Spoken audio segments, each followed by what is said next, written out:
I've always really liked break barrels and still respect them a lot. They just give you a whole different kind of shooting feel. But for some reason the Umarex Trevox just kinda passed me by for years, and I only got my hands on one in late 2025. So I spent some time shooting it, running it through a ballistic head and some soft and harder media to see what this thing can actually do, how much power it's pushing, how accurate it is, and whether it still makes sense in 2026. I've been around airguns for a while, so it's pretty hard to surprise me at this point. But I'll give you my honest take on whether it's worth picking up today. And if you feel like I missed something or you've got anything to add, drop it below and share your real experience. You'll also find links to the Umarex guns and all the gear I'm using down in the description. So I'm Phil and welcome back to Sports and Gadgets.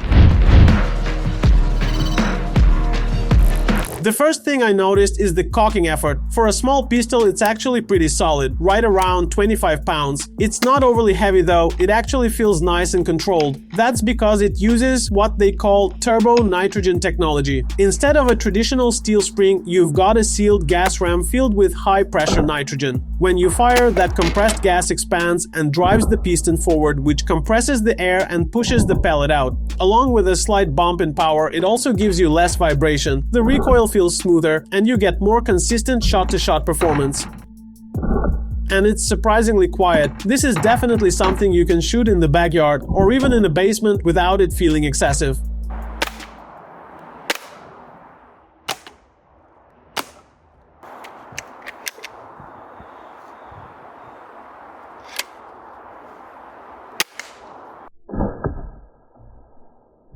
For the Chronograph Test, I used Hawki pointed pellets, 9.7 grain. Over 10 shots, I was getting a working range of about 580 to 600 feet per second, with roughly a 20 feet per second spread, and one drop down to 553. So the total spread is closer to 45 feet per second. We have to keep in mind, this is a short pistol with limited stroke, so it's naturally more sensitive to things like grip, how the pellet seats, or the condition of the skirt. That's exactly why I went with high quality pellets here. That 553 FPS shot is most likely just a flyer. In other strings I saw the same pattern, but overall the pistol stays pretty consistent. In terms of energy, you're looking at right around 7.5 foot-pounds on average, with multiple shots consistently pushing around 7.9. That's actually really solid for this class. From the ballistic head test, you can see the pellets didn't pass all the way through. Most of them stop in the first half of the block, so there's definitely energy on impact, but it drops off pretty quickly. The wound channels come out pretty straight, which tells you the pellets are flying stable. Right at the entry, you can notice that brief expansion. That's just the gel reacting to the impact. It gets pushed outward for a split second and then collapses back in. The pellet transfers a bit of energy right there at the front while it's still at its highest speed. It's clearly working more on penetration than actual energy transfer.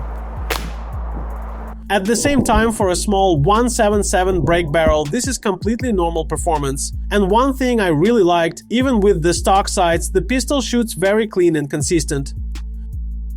I saw pretty much the same thing when I moved over to real meat. I grabbed a boneless cut of pork with a fatty layer and skin on one side.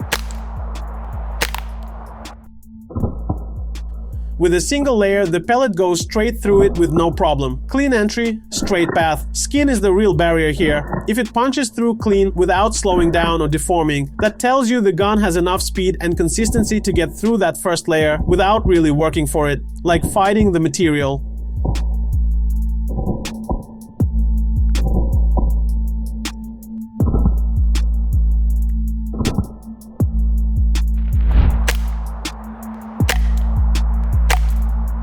Then I folded that same piece in half, so now you're looking at about 2 inches of thickness with skin on both sides. Now you've got multiple layers of resistance. The pellet still punches through the first layer easily, keeps going, makes it all the way to the back, and from there, some shots make it all the way through, while others don't.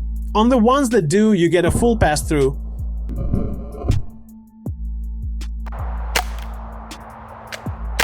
On the ones that don't, you see that bulge on the backside. That's the pellet hitting that last layer of skin and running out of energy right there.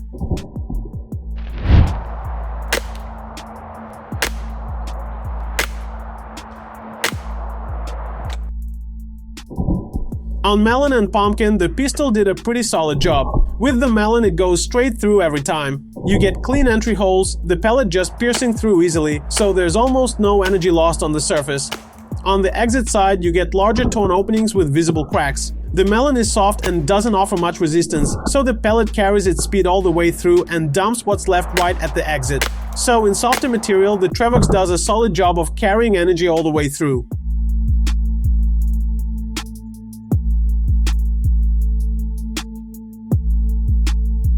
The pumpkin is a different story. It's denser, tougher on the outside and more fibrous inside.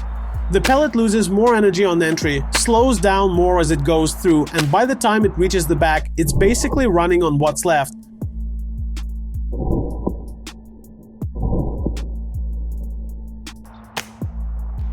Out of a couple of dozen shots, only 3 or 4 actually made it all the way through. That's where you start to see the limit.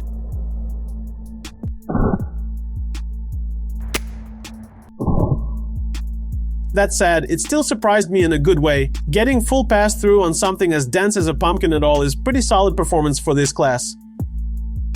The accuracy test also came out better than I expected. The main group is pretty tight and stayed close to center, right around 2.5 inches. There are a few shots that drift off to the sides, which opens it up to about 5.5 overall, but there's almost no vertical spread. That tells you the mechanics and the pellets are doing their job. Those side flyers are most likely just aiming error, especially since I was running the stock sights and not a red dot. Overall, the pistol shoots very consistently. I really like this pistol, honestly. It's just simple, light in the hand, easy to handle and really quiet. You don't have to mess with anything, just grab some pellets and you're good. Build quality feels solid too. It doesn't feel like a toy in your hands. Everything is tight and solid. As for power, there were moments where it surprised me a bit, but at the end of the day, this is a short break barrel pistol, not a full-size rifle, and it does exactly what it's supposed to do. Would I keep it in 2026? Yeah, absolutely. It's just fun and easy to use, and that alone makes it worth having. As for pest control, I'd keep expectations realistic. You're getting close to 8 foot-pounds here, so it's not a toy. For small pests like mice, rats, or similar, at close range with a precise shot, it can definitely work. But at the same time, there's not much margin for error. This isn't something I'd rely on for anything bigger or anything less than a clean, well-placed shot. I honestly think something like this should be in every collection, and it also makes a really good gift. It's affordable, a bit different, and actually useful, not just another random gadget. What do you guys think? Curious how you're using it in real life. Let's hear what your experience with it has been like, and what you'd add or what I might have missed in this review. Hope you enjoyed the video. Thanks for watching, stay tuned, and I'll catch you in the next episode.